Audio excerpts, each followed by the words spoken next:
ओम श्री कृष्णाय नमः। आप सभी का हमारे YouTube चैनल पर हार्दिक स्वागत है।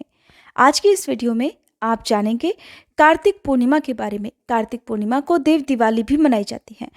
तो कार्तिक पूर्णिमा कब है, व्रत कब रखा जाएगा, स्नान दान आपको कब करना है, पूर्णिमा की तिथि कब से कब तक रहेगी, इस दिन सूर्योदय, सूर्यास्त और चंद्रोदय का समय क्या रहेगा। और इस बार कार्तिक पूर्णिमा के दिन सबसे खास बात यह है कि इसी दिन साल का अंतिम ग्रहण जो कि चंद्र ग्रहण है लगने जा रहा है। और ये ग्रहण पूर्ण चंद्र ग्रहण होगा, जिसका सूतक भी हमारे देश में मान्य होगा और हमारे देश में ये ग्रहण दिखाई भी देगा। कार्तिक पूर्णिमा के दिन ही कार्तिक मास भी समाप्त हो जाता है। ऐसे में जो लोग भी भीष्म पंचक व्रत रखते हो, जो कि देव उठान एकादशी से प्रारंभ होकर कार्तिक पूर्णिमा को समाप्त हो जाते हैं, उसका भी इस दिन उद्यापन करना चाहिए। जिन्होंने पूरे ही महीने कार्तिक मास की पूजा की है, नियमों का पालन किया है, उन्हें भी कार्तिक पूर्णिमा के दिन कुछ न कुछ दान पुण्य वाले काम करने चाहिए। पूर्णिमा के दिन ही सत्यनारायण व्रत भी रखा जाता है। ऐसे में श्री सत्यनारायण भगवान की कथा पढ़कर सुनकर आप भी इस व्रत को रख सकते हैं। जो लोग किसी कारण से देवउठान एकादशी के दिन या द्वादशी के दिन तुलसी जी का विवाह नहीं करा पाए हों, तो वो लोग कार्तिक पूर्णिमा के दिन भी तुलसी जी का विवाह करा सकते हैं।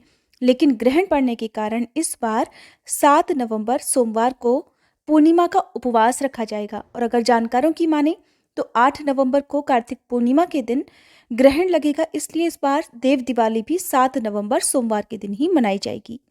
पूर्णिमा के दिन स्नान दान भी करना चाहिए। ऐसे में पूर्णिमा की तिथि इस बार 2 दिन है, तो दोनों ही दिन आप स्नान दान कर सकते हैं।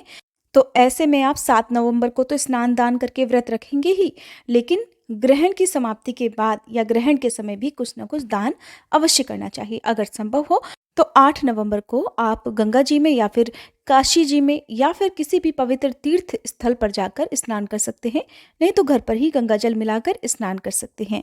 आज के दिन अगर तुलसी जी की जड़ की मिट्टी शरीर पर लगाने के बाद स्नान किया जाए तो उससे भी गंगा जी में स्नान करने के बराबर पुण्य की प्राप्ति हो जाती है। तो पूर्णिमा का उपवास इस बार 7 नवंबर को रखा जाएगा और 8 नवंबर मंगलवार के दिन आप स्नान दान कर सकते हैं। इसी दिन साल का अंतिम चंद्र ग्रहण भी है, जो कि पूर्ण चंद्र ग्रहण होगा, जिसका सूतक 9 घंटे पहले ही प्रारंभ हो जाएगा। और ग्रहण के सूतक को हमेशा अशुभ माना जाता है। सूतक के समय जब तक ग्रहण समाप्त ना हो जाए तब तक किसी भी शुभ कार्य को करने से बचना चाहिए, क्योंकि इस दिन सूतक लगा रहेगा। तो ऐसे में मंदिर में पूजा पाठ नहीं होगी, मंदिर के कपाट बंद कर दिए जाएंगे, मंदिर की मूर्तियों को स्पर्श नहीं किया जाता है। ऐसे में आप 8 नवंबर को केवल मानसिक पूजा कर सकते हैं। आप मन में ही अपने इष्ट देवी देवताओं का ध्यान करके किसी भी मंत्र का आप मानसिक रूप से जाप कर सकते हैं। और ग्रहण की समाप्ति के बाद सभी को स्नान करना जरूरी होता है। स्नान करने के बाद अपने घर में, अपने मंदिर में गंगा जल जरूर छिड़के और थोड़ा सा गंगा जल परिवार के सभी सदस्यों को पीने के लिए भी देना चाहिए। ऐसा करने से किसी भी ग्रहण का कोई भी अशुभ प्रभाव स्वास्थ्य पर, शरीर पर या मन पर नहीं होता है।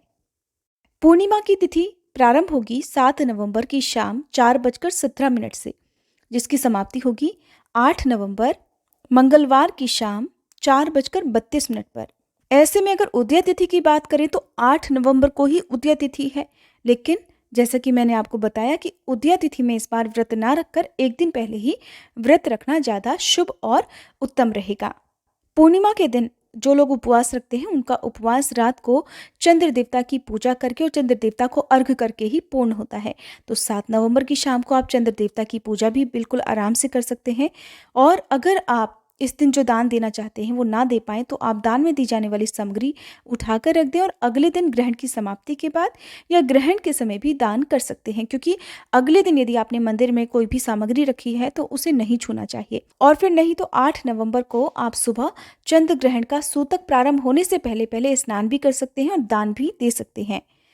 7 नवंबर सोमवार को सूर्योदय का समय रहेगा सुबह 6:39, सूर्यास्त का समय रहेगा शाम 5:42 और इस दिन चंद्रोदय का समय रहेगा शाम 5:06 पर। पूर्णिमा की तिथि को विशेष रूप से खीर बनाकर खीर का भोग चंद्र देवता को अर्पित किया जाता है और खीर को प्रसाद रूप में ग्रहण करके ही व्रत खोला जाता है। और इसी खीर का भोग भगवान विष्णु को और भगवान कृष्ण को अर्पित किया जाता है। साथ में तुलसी दल जरूर रखे जाते हैं। इनके अलावा दूध, दही या फिर आटे को घी में भूनकर उसमें चीनी मिलाकर उसका प्रसाद तैयार करके या फिर पंचामृत तैयार करके आप उसका भोग भी भगवान को अर्पित करके उससे भी अपना व्रत खोल सकते हैं। इस दिन को देव दिवाली के रूप में मनाया जाता है, तो अपने घर के मुख्य द्वार पर और आसपास आपको दीपदान अवश्य करना चाहिए, यानी कि दीपक जलाकर रखने चाहिए।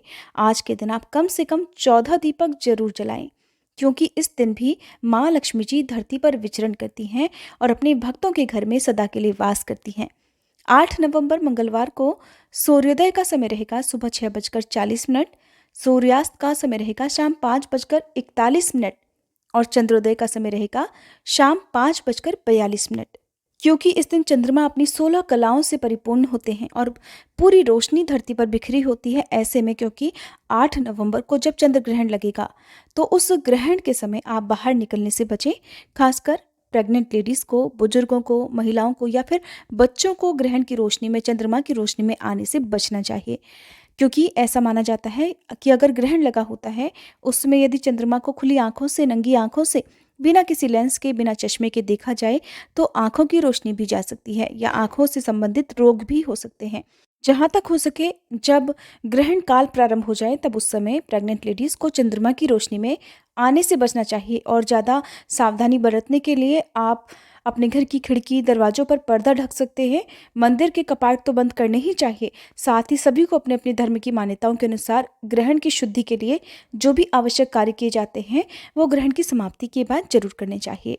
साथ ही साथ जान लीजिए कि ग्रहण कब लगेगा। तो देखिए, हमारे देश भारत में भारतीय समय अनुसार अगर बात करें, तो चंद्र ग्रहण प्रारंभ होगा शाम 5:32 से और जिसकी समाप्ति हो जाएगी शाम 6:18 पर। ग्रहण की समाप्ति के साथ ही सूतक काल भी समाप्त हो जाता है और चंद्र ग्रहण का जो सूतक है वो 12 घंटे पहले प्रारंभ हो जाता है। तो लगभग सुबह को 9:21 से ही इस ग्रहण का सूतक भी प्रारंभ हो जाएगा। सूतक काल की कुल अवधि में क्या करना चाहिए, क्या नहीं करना चाहिए, ग्रहण की समाप्ति के बाद क्या किया जाता है, इसके बारे में जानने के लिए आप हमारे चैनल पर आने वाली वीडियोस को जरूर देखिएगा। और अगर आपको ये जानकारी पसंद आई हो तो वीडियो को लाइक करके हमारे चैनल को अभी सब्सक्राइब और बेल आइकन प्रेस करना मत भूलिएगा।